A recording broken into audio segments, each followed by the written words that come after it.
Chapter 49. Watching the fake preacher, Will noticed that, as he called for Alcaeus to show a sign to the congregation, he glanced up at the jumble of rocks at the rear of the cavern, to a spot some 20 meters from the tunnel entrance where Will and the others crouched, concealed by the shadows. Following the direction of his eyes now, Will saw a flicker of movement. Then there was the dull gleam of reflected light among the rocks, and he made out the figure of a man there, hidden by the rocks from the worshippers below him. He nudged Halt and pointed. As the older ranger looked, a sudden ball of light seemed to sweep across the cavern's walls behind the altar where Tennyson was standing. There was a quick collective gasp of surprise from those among the crowd who had noticed it, then a low buzz of excited conversation. Then the flash of light travelled across the cavern again, this time in the opposite direction. As it reached a spot behind Tennyson, it described 3 flashing circles, then darted away again and disappeared. This time, alerted, more of the crowd saw it, and there was a louder reaction. Tennyson let it die down a little, then raised his voice to speak over the excited muttering. "Alcaeus is the god of light and enlightenment," he intoned. "His light of mercy can be seen even in the darkest reaches of the earth. Do you see his light?" Led by the white robes, the crowd took up the cry again. "Praise to Alcaeus! Praise the god of light!" Halt beckoned Will closer and put his mouth near Will's ear to speak. "He's got a helper up there with a mirror and a lantern," he whispered. "He's reflecting the lantern light on the walls." Will shook his head. "Pretty basic trick," he commented, but Halt shrugged. "It's working. They can all see the light." He gestured to the pile of rocks where the man sheltered. "Get up there and take care of him, quietly." Will started to move away, then he hesitated and turned back. "You want me to knock him out?" Halt answered brusquely, wondering what the delay was about. "No, I want you to invite him to dinner. Of course I want you to knock him out. Use your strikers." Will shrugged unhappily. "I don't have them. Lend me yours?" Halt couldn't believe his ears. He hissed angrily at Will, alarming Horace and Malcolm, who were sure he would be overheard. "What do you mean you don't have them? They're part of your kit, for God's sakes." He couldn't believe that Will, a fully qualified ranger, could be so undisciplined as to forget his strikers. Young people, he thought, shaking his head. What was the world coming to? "I lost them," Will said. He didn't add that he had lost them trying to capture Bakari alive in order to save Halt's life. But he thought the older ranger was being unduly harsh under the circumstances. "You lost them? You lost them?" Halt repeated. "Do you think we issue valuable equipment so you can just lose it?" Will shook his head. "No, but I—" He didn't get any further. Horace interrupted their discussion, an incredulous look on his face. "Will you two stop blithering on?" he demanded in a fierce whisper. "Any minute now, someone will hear you, and the fat will really be in the fire." Halt glared at him for a moment, then realized he was right. He thrust his hand into an inside pocket and retrieved one of his own strikers, which he shoved into Will's hand. "Here, take this and don't lose it." On the altar, Tennyson was again exhorting the crowd to call upon Alcaeus to show them another sign. There was a quick flash of light across the cave, followed by more cries of surprise and wonder. Watching carefully, Halt could see Will's dark shape climbing the rock pile, seeming to flow upwards across the jumble of boulders like a giant spider. He reached the spot where Tennyson's helper crouched with his lantern and mirror and paused, concealed from the man, a meter or so below his hiding place. "Show us your light again, Alcaeus," Tennyson cried. "Let these people know they are worthy of you." Halt saw the crouching figure at the lantern move slightly, preparing to send another flash of light across the cavern. Then Will rose behind him. The young ranger's arm went up, then down, as he crashed the brass striker into the man's head behind the ear. Tennyson's disciple slumped forward without a sound. Will turned to Halt and gave him a thumbs up. Halt waved acknowledgement, then gestured for Will to remain where he was. It was a good tactical position, with a clear overview of the cavern, but concealed from those below him. "Alcaeus!" Tennyson called, a little louder and with a slight edge to his voice. "Let us see your light!"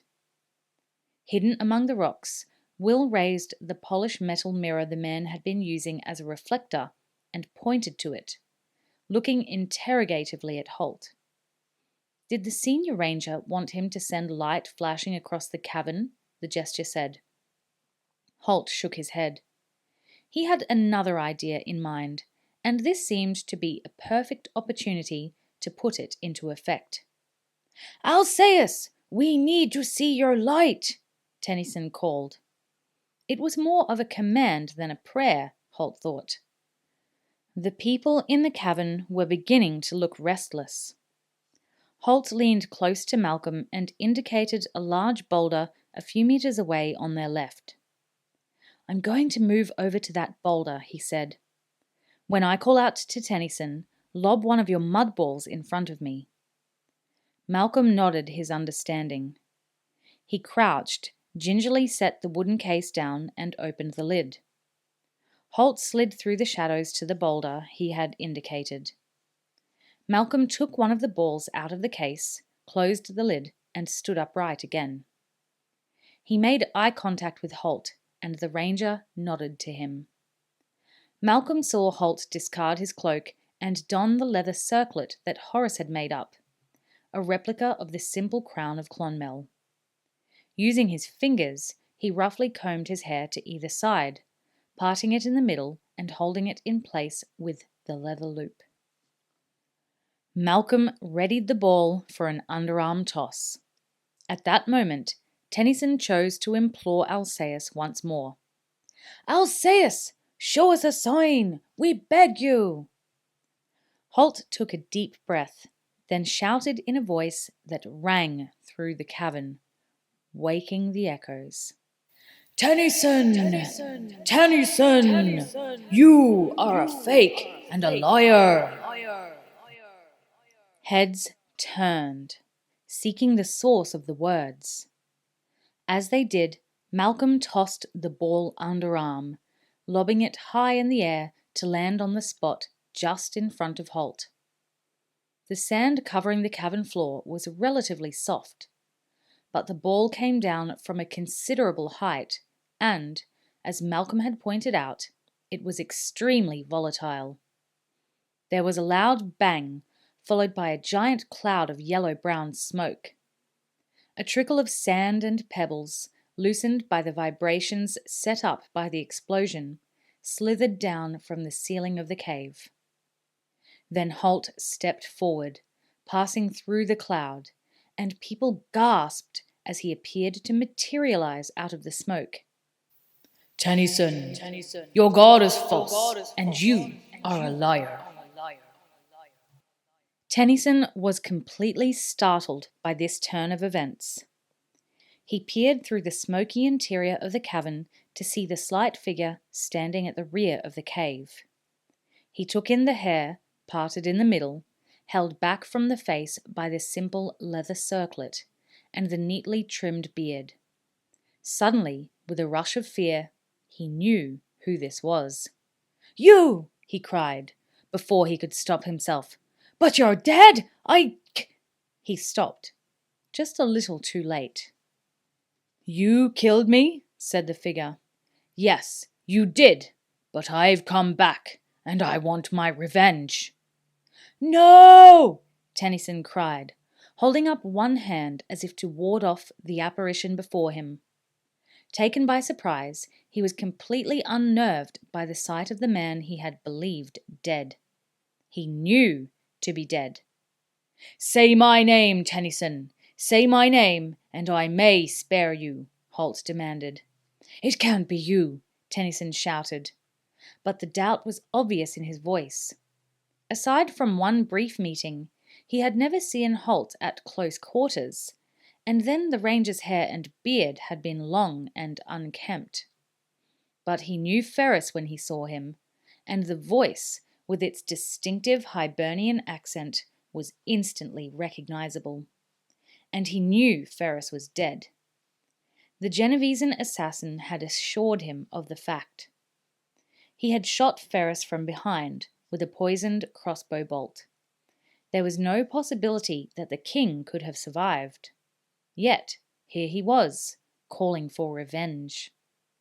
And there was only one way that could have happened. Ferris had returned from beyond the grave. Halt moved forward, forcing his way through the assembled worshippers. They moved back from him, clearing a path as they sensed Tennyson's uncertainty and fear. "Say my name," Halt demanded. As he advanced, Tennyson drew back a few paces. He glanced desperately to one of his white robes, a heavily built thug armed with a spiked mace. "Stop him!" he cried, his voice breaking in fear. His henchman started forward, the mace rising in his right hand. Then his face contorted with pain as his right leg collapsed underneath him. The weapon dropped from his hand as he fell awkwardly to the sand, clutching at the arrow that had suddenly appeared in his thigh. "Good boy, Will," Halt muttered to himself. The people around him whispered fearfully and drew back further. In the dim light of the cavern, none of them had seen the arrow in flight, and only a few of them could see it now. All they knew was that the white robe had suddenly been struck down in agony. Tennyson saw the arrow, and now he knew a new fear. The next could well be aimed at him, he knew. And he knew that those mysterious cloaked archers who had dogged his steps from Dunkilty and through Celtica very rarely missed what they aimed at. "Ferris," he said uncertainly, "please, I didn't—" Whatever he was about to say, he didn't get the chance to finish. Halt stopped and threw his arms wide. "You want to stop me, Tennyson? Then ask Alcaeus to do it. I'm a ghost, he's a god. Surely he outranks me." His voice was heavy with sarcasm. "So come on, let's ask Alcaeus to stop me in my tracks. Ask him to smite me with lightning. Go ahead." Tennyson could do no such thing, of course. He hesitated, looking to his white robes. But they weren't eager to come forward, having seen their companion struck down by an arrow out of the darkness. In addition, those who had followed Tennyson from Hibernia had seen Ferris before, and surely this was him, standing before them in the cavern, challenging Tennyson. "You won't ask him?" Halt said. "Well, I'll do it for you. Come on, Alcaeus. You're a fake and a fraud, and you don't exist. Prove me wrong and strike me down." A frightened ripple ran through the crowd, and those nearest Halt shrank back further, half fearful that Alcaeus might in fact strike him with a bolt of lightning. But, as nothing happened, as there was no answer to this blasphemous challenge, they began to look suspiciously towards the prophet who had come among them, preaching the word of Alcaeus. They began to mutter among themselves. The atmosphere in the cavern was suddenly thick with suspicion. Sensing that the moment was right, Halt addressed them directly now, turning his back on the heavy-set figure on the altar. "If Alcaeus is real, let him strike me now. Let him show his power. Tennyson has told you that Alcaeus can protect you from the bandits who are attacking your homes and villages. How can he do that if he can't even answer a simple challenge like this. He looked up at the roof of the cavern. Come on, Alcaeus, let's hear from you. Strike me down. Flash your light at me. Do something. Anything. An expectant hush fell over the people in the cavern. They waited, but nothing happened. Finally, Halt shook his head and looked around the people watching him. He dropped the thick Hibernian brogue he had been using and spoke in his normal voice. People of Araluen, you've seen for yourself that this so-called god has no real power. That's because he isn't a real god. He's a fake. And that man, he said, jerking a thumb in Tennyson's direction, is a fraud and a thief and a murderer. He murdered the king of Hibernia, King Ferris, who, coincidentally, looks a lot like me. You heard him call me Ferris. You saw how terrified he was when he thought that I was Ferris, back from the grave. Why would he feel that way if he hadn't been the one who killed Ferris? Tennyson, who had been cowering before what he believed to be a ghost, slowly drew himself up, leaning forward to look more closely, realizing finally that he had been tricked. He could see that Halt's words were reaching the people gathered in the cavern, slowly turning them against him. He's told you that he's here to protect you from the bandits who are raiding in this area.